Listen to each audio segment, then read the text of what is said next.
来看高雄的高湾科技大学，之前因为学校的财务困难，和教育部来做专案辅导的学校，也毋过哦，伫台湾钢铁公司关2亿8千万了后，因即马已经毋免退场咯。今仔早起嘛公布讲，新的董事长是捌做过平湖科技大学校长的林辉正，学校未来敢要改名咧，这爱个讨论。 要帮弱势囡仔装成实股向前飞，台钢集团关注高湾科技大学2.8亿，互高湾科大变成教育部审议会议当中唯一免退场的学校。学校在5月29号经过台钢集团捐资2.8亿，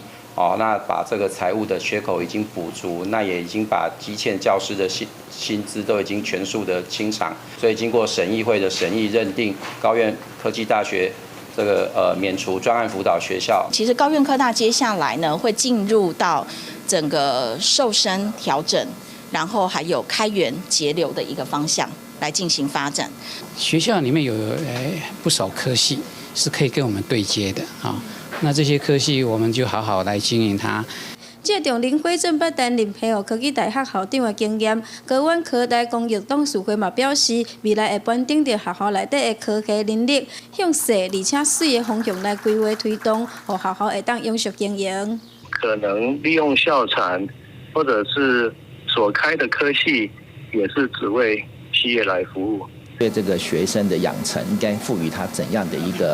个想法，或是他教育？那这样子的话，对那个科大它的未来的一个发展才会有帮助。台钢表示，关注主因是为着公益，嘛认为学校伫个 S 人带附近有发展的优势。若是办学的方向，也是敢要改学校的名，还是爱交互新任的董事会讨论了后，才会当决定。记者综合报道。